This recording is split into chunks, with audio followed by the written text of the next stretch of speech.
मुझे तुम नजर से गिरा तो रहे हो, मुझे तुम कभी भी भुला ना सकोगे।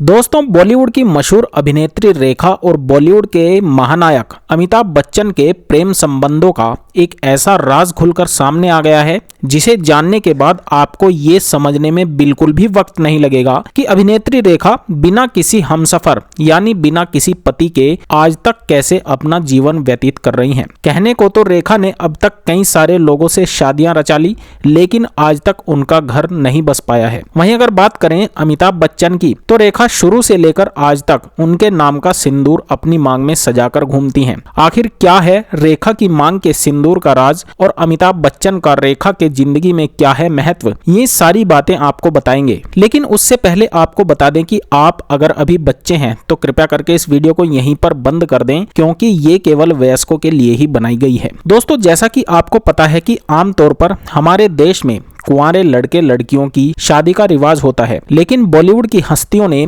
इस ट्रेंड को तोड़ने का भरसक प्रयास किया है। भारतीय फिल्म इंडस्ट्री में ऐसी कई सारी अभिनेत्रियां हैं जिन्होंने शादीशुदा मर्दों को अपने जीवन साथी के रूप में चुनना पसंद किया। गुजरे जमाने से लेकर नए दौर तक बॉलीवुड में कई सारी ऐसी अभिनेत्रियां हैं जिन्होंने समाज की परंपरा से अलग हटकर एक ट्रेंड सेट किया है। बॉलीवुड की मशहूर अभिनेत्री रेखा कहने को तो गुजरे जमाने की अभिनेत्री है, लेकिन अपनी खूबसूरती से वो आज की हसीनाओं को भी टक्कर दे देती हैं। रेखा के चेहरे के नूर को देखकर लगता है कि उन्होंने वक्त को अपना गुलाम बना दिया। रेखा बॉलीवुड की सदाबहार अभिनेत्री कही जाती है। अपनी दमदार अभिनय से उन्होंने न सिर्फ अपनी प्रतिभा साबित की है, बल्कि अपनी मस्तानी आंखों और दिलकश अदाओं से लोगों का दिल भी चुरा लिया है। 70 के दशक से लेकर अब तक रेखा फैंस के साथ सितारों की भी पसंदीदा रही है। रेखा का फिल्मी करियर बेहद ही सफल रहा। हीरोइन बनने के बाद वो मां के किरदार में नजर आई और हर किरदार से उन्होंने लोगों को अपना दीवाना बनाया। मनोरंजन जगत में सितारे जितने बड़े होते हैं, कई बार उनके उतने ही विवाद सुनने को मिल जाते हैं। रेखा की जिंदगी भी कुछ ऐसी ही रही। उमराव जान बनकर अपनी अदाओं से घायल कर देने वाली रेखा की जिंदगी में कुछ ऐसे विवाद रहे हैं जो ना कभी भुलाए गए और ना शायद कभी भुलाए जा सकेंगे। रेखा ने अपने हिंदी करियर की शुरुआत सावन भादो फिल्म से की थी। यह उनकी पहली हिट फिल्म थी, लेकिन प्राण जाए पर वचन न जाए जैसी बी ग्रेड फिल्म का भी रेखा हिस्सा रही। इस फिल्म में सुनील दत्त लीड रोल में थे। फिल्म में एक्सपोज करती रेखा के पोस्टर्स को देखकर उस समय काफी हंगामा मचा था। फिल्म में रेखा तवायफ के रोल में नजर आई थी।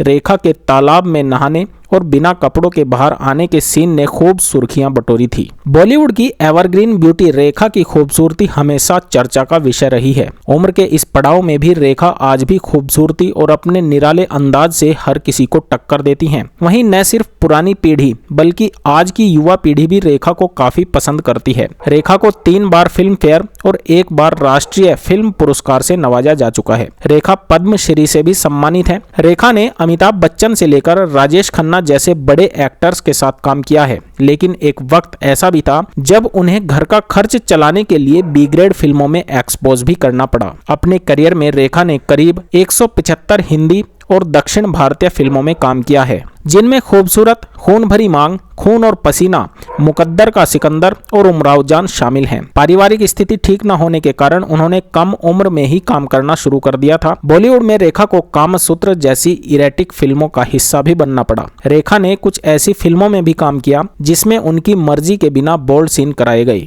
रेखा के जीवन की कहानी में अमिताभ बच्चन का नाम ना हो, ऐसा भला कैसे हो सकता है। अमिताभ और रेखा ने कई फिल्मों में साथ काम किया था और उन्हीं फिल्मों के दौरान दोनों एक दूसरे के करीब आ गए थे। अमिताभ बच्चन शादीशुदा थे, ऐसे में रेखा के साथ उनके रिश्ते को कभी खुलकर सामने नहीं लाया गया। हालांकि बेबाक, बिंदास और बेधड़क रेखा ने कई बार खुलकर इस बात को जाहिर किया कि वो अमिताभ बच्चन से प्यार करती हैं। सिमी गरेवाल के शो में बात करते हुए सालों पहले रेखा ने अपने प्यार को लेकर काफी कुछ कहा था। एक इंटरव्यू में रेखा ने कहा था कि जिस वक्त मुझे पता चला कि अमित जी को 2 अनजाने में काम दिया जा रहा है, मैं घबरा गई थी। जब मैंने उनके साथ काम किया तो ये अनुभव ऐसा था जो पहले कभी नहीं देखा गया। एक ही इंसान में इतनी सारी खूबियां कैसे हो सकती हैं। इस पर सिमी ने उनसे पूछा था कि क्या आपको उनसे प्यार हो गया था, जिसके जवाब में रेखा ने कहा था कि ये भी कोई पूछने वाली बात है। रेखा ने कहा कि मेरा उनसे कोई निजी कनेक्शन नहीं था और ना ही हम कोई कपल थे। हालांकि मैं इस बात से इनकार नहीं कर सकती कि मैं उनसे प्यार नहीं करती हूँ। मैं उनसे बहुत ज्यादा प्यार करती हूँ।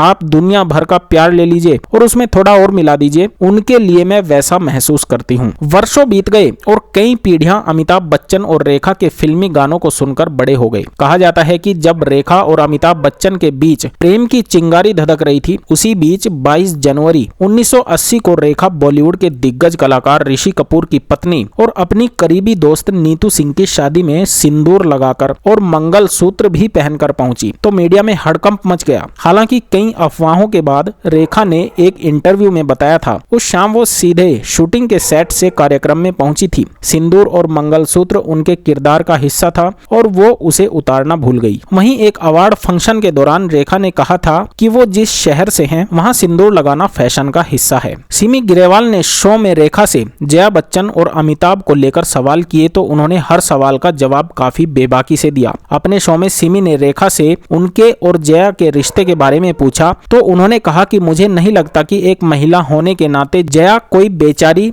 और इनसिक्योर है। रेखा के इस जवाब पर सिमी ने कहा, हाँ, एक महिला तभी सुरक्षित महसूस करती है जब आदमी यानी कि पति उसे सुरक्षित महसूस कराता है। इस सवाल से सिमी का इशारा अमिताभ और जया के रिश्ते को लेकर था। इसके बाद में रेखा ने कहा, नहीं, ऐसा जरूरी नहीं है। वहीं अपने और अमिताभ के रिश्ते पर रेखा ने कहा, मुझे कोई फर्क नहीं पड़ता कि लोग क्या सोचते हैं। मैं उन्हें अपने लिए प्यार करती हूँ, किसी को दिखाने के लिए नहीं। मैं उनसे प्यार करती हूँ और वो मुझसे। लोग बोलते हैं कि बेचारी रेखा पागल है, लेकिन मुझे फर्क नहीं पड़ता कि कौन क्या सोचता है। फिलहाल इन दो बड़े सितारों की अधूरी प्रेम कहानी भले ही पूरी न हो पाई हो और दोनों अपनी जिंदगी में आगे ना बढ़ पाए हों, लेकिन रेखा के मन में अभी भी शायद कहीं ना कहीं अमिताभ बच्चन ही बसते हैं।